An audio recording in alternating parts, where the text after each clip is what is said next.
উপস্থিত সুধীমণ্ডলী এবং আমার প্রিয় দেশবাসী, আজ 26শে মার্চ, আজ আমাদের শিকল ভাঙার দিন।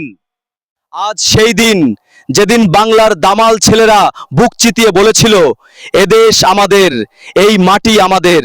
53 বছর আগে এই দিনে যে স্বাধীনতার সূর্য উদিত হয়েছিল, তা কি কেবল ক্যালেন্ডারের একটি তারিখ? না, এটি 30 লক্ষ শহীদের রক্তে লেখা এক মহাকাব্য, 2 লক্ষ মা বোনের সম্ভ্রমের বিনিময়ে পাওয়া এক মানচিত্র।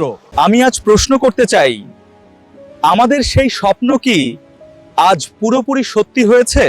আমাদের বীর মুক্তিযোদ্ধারা কি এমন বাংলাদেশ চেয়েছিলেন যেখানে সাধারণ মানুষের অধিকার ভুলুণ্ঠিত হবে? দুর্নীতি, অন্যায় আর শোষণের বিরুদ্ধে আমাদের লড়াই চলবেই।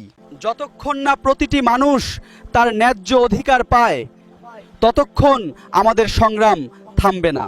রক্ত যখন দিয়েছি, রক্ত আরো দেব, এদেশের মানুষকে মুক্ত করে ছাড়বো ইনশাআল্লাহ। সবাইকে মহান স্বাধীনতা দিবসের বিপ্লবী শুভেচ্ছা। বাংলাদেশ চিরজীবী হোক।